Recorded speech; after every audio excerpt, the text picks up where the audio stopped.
escutei teu chamado, divino recado, batendo no coração.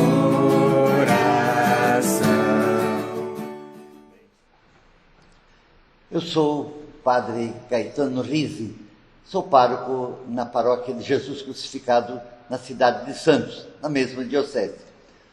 Hoje, iniciando estas nossas catequeses, nós vamos falar um pouco sobre Santa Josefina Baquita. Como Baquita veio parar em Santos? Precisamos voltar no tempo.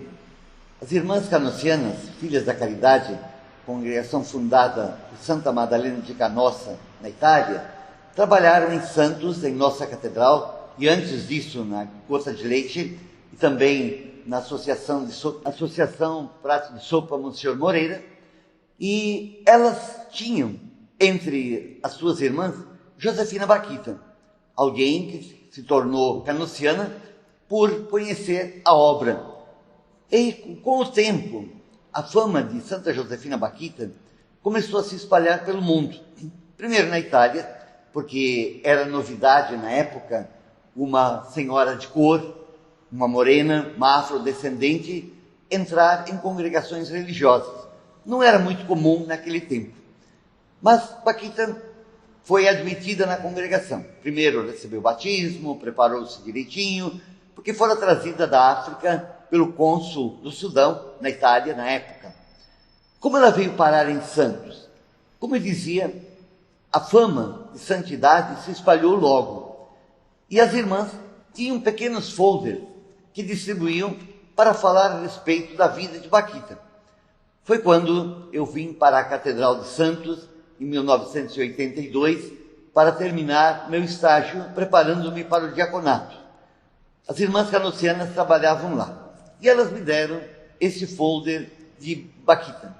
Eu fiquei admirado por ver aquele desenho primário na época, com os meios que temos agora. Na época era praticamente manual, onde contava um pouquinho a história desta menina, que depois se tornou Beata Baquita e Santa Baquita. Eu me interessei logo pelo fato de nós estarmos vivendo uma época em que a questão dos direitos humanos, da igualdade de raças, começava a ser discutida. E fui lendo a respeito de Baquita. Mas, ao sair da catedral, recebendo a ordenação diaconal, fui designado para outra paróquia. Fui ordenado sacerdote, depois fui para Caraguatatuba, no litoral norte. Foi quando aconteceu, e eu perdi o contato com Baquita. Perdi um pouco o contato com as irmãs canossianas também. Foi quando aconteceu, no dia 17 de maio de 1992, em Roma, a beatificação de Baquita. Foi quando o mundo tomou conhecimento de que Baquita existia. Foi uma grande celebração. Juntos também foi beatificado José Maria Escrivá, fundador do Opus Dei. Uma grande celebração que chamou a atenção do mundo. O que é que essa freira negra, semi-analfabeta, tem para ensinar para o mundo? O Papa João Paulo II a tinha em grande apreço, conhecia muito bem sua história. Tanto assim que quando ele encontrava com as irmãs canossianas, lá nos corredores do Vaticano, ele sempre perguntava: e Baquita, como vai? E a madre responsável sempre respondia: é o Senhor que sabe, está nas suas mãos. Com a beatificação, a fama de Baquita se espalhou. E aqui na catedral, as irmãs exerciam um ministério muito específico, cuidando de senhoras idosas que moravam nos cortiços e que não tinham assistência humana, acolhida espiritual e nem nada. Muitas vezes até faltava o alimento. E uma vez por semana, as irmãs reuniam essas idosas lá na catedral e falavam um pouco sobre moral, sobre costumes, sobre religião, sobre higiene, sobre saúde. E naquele dia, 27 de maio de 1992, uma das irmãs contou a história da Beata Baquita e distribuiu um santinho de Baquita, uma pequena relíquia que estava naquela estampa. E entre aquelas senhoras que estavam lá, estava a Dona Eva Onishi, uma senhora que frequentava a catedral pelo menos uma vez por semana, porque naquele dia ela garantiria o alimento que precisava. A irmã contou a história da Baquita. Dona Eva pegou o santinho da Baquita em suas mãos, olhou para ela e disse: Baquita, eu não te conheço, mas tu tivestes tuas chagas, eu tenho as minhas. Dona Eva sofria de diabetes profundo e tinha nas suas pernas umas feridas que não cicatrizavam. Ela pegou o santinho da Baquita, passou em sua perna doente e disse: Baquita, me cura. Terminou a reunião, ela fez o lanche, ela voltou para casa. Chegando em casa, o filho dela notou alguma diferença na mãe. E ele perguntou: mãe, o que aconteceu com sua perna? Aí ela respondeu: nada. Por quê? Porque a senhora não está se coçando. As feridas provocadas pelo diabetes sempre provocam um certo líquido que provoca também, por sua vez, uma determinada coceira. Aí o rapaz foi examinar, era ele que fazia os curativos na perna da mãe. Foi examinar os curativos, tirou os panos que estavam lá e, assustado, viu que aquele buraco onde estava aquela ferida se fechou.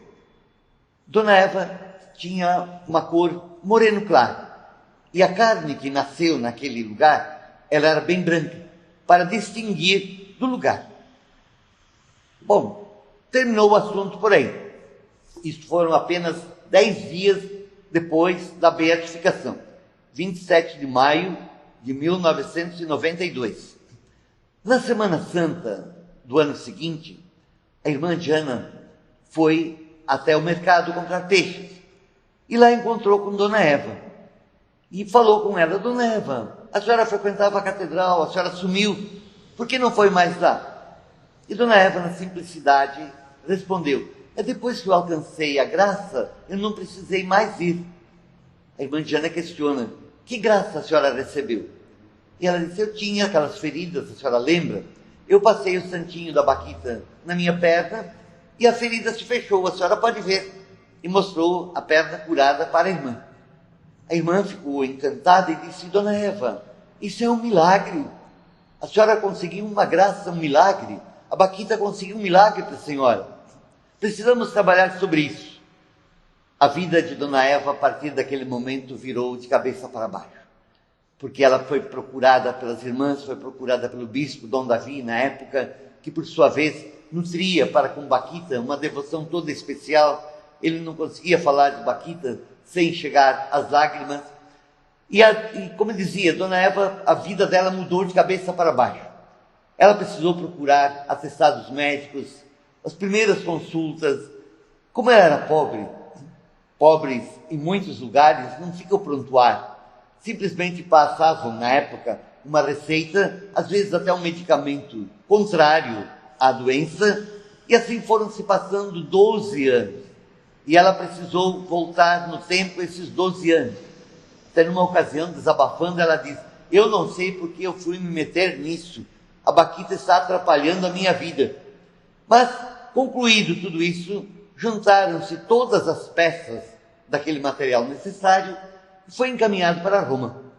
E Roma percebeu os sinais de um possível milagre e mandou que fosse investigado. Naquela época, eu já tinha voltado para Santos, tinha concluído meu mestrado em Direito Canônico no Rio de Janeiro e tinha recém-assumido a paróquia de Nossa Senhora Aparecida como administrador paroquial. E Dom Davi pediu que eu fosse o delegado episcopal naquele processo de investigação de possível milagre. Veio o pessoal de Roma, nós contatamos diversos médicos aqui em Santos, que foram peritos nas mais diversas áreas, 25 testemunhas, pessoas que conheceram Dona Eva doente e a conheceram sadia. Fizemos então aquele processo. O tribunal foi montado, vários dias. Veio de Roma o Sr. Casieri, que era o responsável na ocasião pela causa dos santos na América Latina, no Brasil, e que tinha trabalhado no processo de beatificação da Baquita, veio como perito no assunto. Montamos todo o processo, foram vários dias de trabalho, uma missa solene na catedral, com o encerramento da causa diocesana, e aquele processo, em 4 cópias, tudo selado, foi mandado para Roma. E lá demorou bastante tempo até que fosse concluída a causa. Nós estávamos em 1994 naquela ocasião. E no ano 2000, no dia 1º de outubro, dentro do ano jubilar, o Papa, querendo canonizar santos dos mais diversos continentes, canoniza Josefina Bakhita, santa da Igreja. Mas aí surge a pergunta inicial: mas o que tem Bakhita de especial? A simplicidade, a confiança na providência divina. Bakhita, sem conhecer Deus, sem saber da existência dele, lá na África, quando fora sequestrada, com 9 anos de idade apenas, roubada de sua tribo, vendida pelos homens negreiros que vendiam os escravos, ela não conhecia outra palavra a não ser patrão, porque ela só tivera patrões na vida. Quando olhava para o céu, lá na África, via a lua e as estrelas, todas as coisas tão bonitas, ela se perguntava: quem será o patrão que fez essas coisas tão bonitas? Para descobrir, ela precisou ser vendida 5 vezes, ser maltratada, ter recebido no seu corpo chagas, tatuagens, sinais. Cada patrão que a recebia colocava a sua marca, como é costume nas fazendas. O pessoal marcar o gado, significa essa marca é a minha propriedade. Os donos da Bakhita também colocavam suas marcas, e às vezes feridas profundas, que quanto mais grandes, quanto maiores eram as chagas, mais resistência significava que aquele escravo possuía. E Bakhita foi assim, de escravidão em escravidão, até que foi dada de presente para o cônsul da Itália no Sudão. Como na Itália não há escravidão, no sentido primeiro da palavra, quando o cônsul volta para a Itália, ele traz Bakhita consigo. Bakhita não é esse o nome dela. Quando ela foi sequestrada, no susto, no medo, no pavor, ela esqueceu até o próprio nome. Os homens que a raptaram deram-lhe um nome, não sabendo que estavam profetizando. Bakhita significa afortunada. E realmente ela foi uma pessoa afortunada pela graça de Deus. Nenhum mal a atingiu, a não ser a escravidão, a não ser maltratada. E na Itália, ela foi confiada para a formação religiosa às irmãs Canossianas, que tinham uma casa lá em Verona, perto de onde morava o cônsul. E as filhas do cônsul se tornaram afeiçoadas de Bakhita, fizeram amizade com ela. Bakhita gostava das meninas. E lá, nesse convento, Bakhita recebeu instrução humana, instrução religiosa, foi batizada, foi crismada pelo cardeal, na época o cardeal de Veneza, que depois iria se tornar o Papa São Pio X. Os santos chamam os santos. José Sarto era o nome dele como cardeal, depois se tornou o Papa Pio X, batizou e crismou Bakhita. Quando o cônsul volta para a África, uma nova missão, ele quis levar toda a família, inclusive Bakhita também. Mas Bakhita disse: não, para lá eu não volto, porque se eu for para lá, eu vou ter que deixar o meu patrão aqui. E eu quero servir ao meu patrão, Deus nosso Senhor. Ela então, sentindo no seu coração um chamado para a vida religiosa, muito difícil na época, por ser afrodescendente, uma sociedade totalmente branca, ela é aceita na congregação das Filhas da Caridade, da congregação fundada por Santa Madalena de Canossa. Madalena de Canossa ainda não havia sido canonizada então. Bakhita foi por primeiro, chamou a atenção, e a filha leva a mãe à canonização também.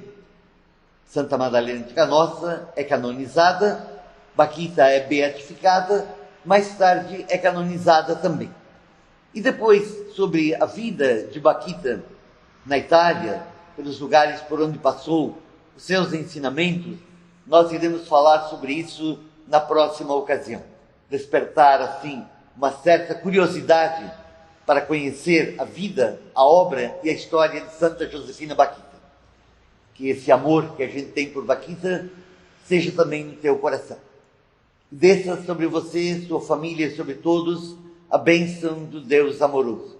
Pai, Filho e Espírito Santo. Amém.